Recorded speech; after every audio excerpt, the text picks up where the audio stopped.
to all the learners. I'm Pallavi Tandon, Faculty of English at SRN International School. Welcome to the official YouTube channel of SRN International School. Today we will be learning the topic speech writing. This topic comes under the long writing composition. Now let us understand what is speech writing and how to write a speech. Speech. Speech is an effective way of communicating a message or providing information to a large audience. It is one of the ways of spreading awareness regarding social issues or giving information regarding other important issues. As a form of writing, a speech is similar to an article except that it begins with a formal address to the audience and is more conversational in tone and concludes with a thank you note. A speech is written for a specific purpose like informing, persuading, convincing or entertaining an audience. In the writing section B of class 12th English paper, speech writing comes as a very long answer type question which is of 10 marks. The maximum word limit which is prescribed for it is 150 to 200 words. The bifurcation of the marks will be format, which includes opening address and conclusion is of 1 mark. Content is of 4 marks. Then expression. Expression is of 5 marks which is further bifurcated into 2 parts. Grammatical accuracy, appropriate words and spellings, which is of 2.5 marks, and coherence and relevance of ideas and style, that is also of 2.5 marks, which makes it 5. So total of it is 10 marks. Now let us understand the components of speech writing. First is the introduction. It begins with greeting the chief guest, principal, teachers and other listeners. It may include a striking statement, short anecdote, a saying or anything else which will immediately make the audience interested. Then the topic of the speech will be announced along with the occasion if required. Elaboration of the topic. It will include a sequence of ideas to build up to the summing up and the conclusion. You may include examples, evidences or data to support the ideas. You can paint verbal pictures and dramatize or personalize the information. Then summing up. Summarizes the most important points in your speech but do not repeat them. It is followed by conclusion.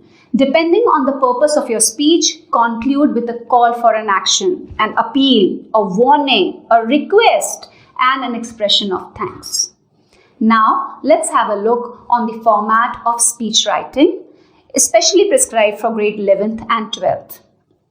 In order to write a perfect speech, we must be well acquainted with the topic and must possess a wide range of vocabulary, a thorough knowledge of the subject, some research and an excellent organizational skill. Here are the ideal format and tips to help you to write your perfect speech. A perfect speech must consist of heading. The heading should be catchy and should be a phrase, not a sentence. Then opening line. The first thing to do in any speech when you write is to introduce yourself. This includes salutations, introduction and the topic. Make sure you do not mention your personal details like your name or your school name. Use only that detail which is mentioned in the question. Otherwise, your marks will be deducted. For example, honorable principal, teachers and my dear friends, today I, XYZ or if any name is given in the question, stand before you all to articulate on the topic, whatever the topic is given in the question. Or you could start with a quote related to the topic and then go with the salutations and introduction. Remember, your introduction is an opportunity. Be creative and introduce yourself to your audience with the tone you mean to go on with. Now comes the body. The body of your speech is where you make your arguments. Divide this main body into 2 to 3 points and separate each point into different paragraphs. It is the main part of your writing piece. It is always prescribed that you begin with a short introduction on the topic. It's meant to be precise. Then you need to explain the current situation, the problems, if there is any, and whether after any corrective measures are required. It may include causes or effects, merits or demerits, advantages or disadvantages, etc., depending upon the topic in the question. Now, here it is important for you to follow coherence or sequence. You have to strictly follow the prescribed word limit in a limited time frame. So, just do not go on writing and writing. Feel free to give your personal opinion in 1 or 2 lines. It is very important that you should not deviate from the topic. There are chances that you may get idea linking one from to the another, and then quite possible you may deviate from the main point, but you have to abstain from doing so. Last but not the least is the concluding paragraph. Now, it is to be remembered that you have to mention the steps being taken to improvise the situation and suggest a few solutions as well. It would be appreciable if you could add a few quotes relating to motivating the people or to take an action. Never leave a speech or, for the matter, any of your answers open-ended. Now let's quickly revise the points to be remembered while delivering a speech. First, the speech should have a catchy and an interesting introduction, otherwise the audience might lose interest. The catchy introduction could be in the form of an anecdote, quotation, statistical data, or a thought-provoking question. The chief guest, principal, and other dignitaries should be greeted formally. Second, when writing your speech, always ensure that you write using the first person. This means use I as you write. By doing this, your audience will recognize that you are speaking and it is your opinion.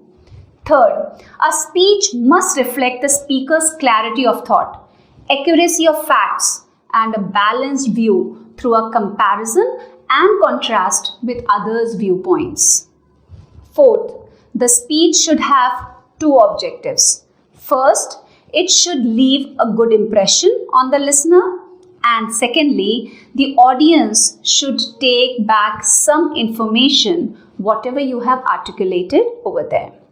Fifth, the tone of the speech. It should match with the audience. Example, if the speech is for the school children, then a motivating tone should be adopted. Whereas if the speech is for adults, then an informative tone can be adopted. A speech can also be for entertainment or to challenge, etc. Sixth is the idea should be conveyed logically and reliable evidence should be used to support the facts. Then, seventh, a speech may also give reference to newspaper reports, posters, advertisements, or other stimuli can be given. Measures to improve situations and predictions can be given. The speech should be concluded by thanking the listeners. One more thing to be noted. Restrict the main part of the speech to the word limit of 150 to 200 words. The speech should not be too long as it may become boring. To give up this speech, some humor should be added to it. Now let's have a look on the sample of the speech. Now the question says, the increasing amount of time spent playing indoor games has been a major cause for decreasing outdoor appearances of the children. With this concern, write a speech to be delivered in the morning assembly in 150 to 200 words. You are Parag or Pragati. So here you can see the sample is given over here and you have to begin Respected Principal Sir, Honorable Teachers and my dear friends, I am Parag of grade 11th A. Today I would like to share my views on the topic indoor games versus outdoor games. Modern gadgets like computers, gaming consoles, video games and mobile phones have made us crazy as well as lazy. In our spare time, we can either be surfing the internet or sending SMS on mobile phones. We have forgotten hide and seek, cricket and football, all of which makes us physically active and alert. Outdoor games strengthen our physique and help us to remain healthy. When we play outdoor games, we grow enthusiastic, we agree and disagree and fight. We make more friends, which broadens our social circle. On the other hand, when we play alone on computers, we are damaging our eyes, polluting our minds, and turning into couch potatoes, which is not good for our health. Outdoor games inculcate values like teamwork, coherence, and zest for living in us. On the other hand, playing indoor games only makes us isolated and self-centered. Considering all these, it can be said that while outdoor games carry joys in their basket, indoor games do not carry anything anyway. So we should adopt outdoor games and come out to play them more often. Thank you and have a nice day. I hope, children, you all must have understood how to write a speech. If you have found my video helpful, please don't forget to like, share, comment and subscribe. Thank you.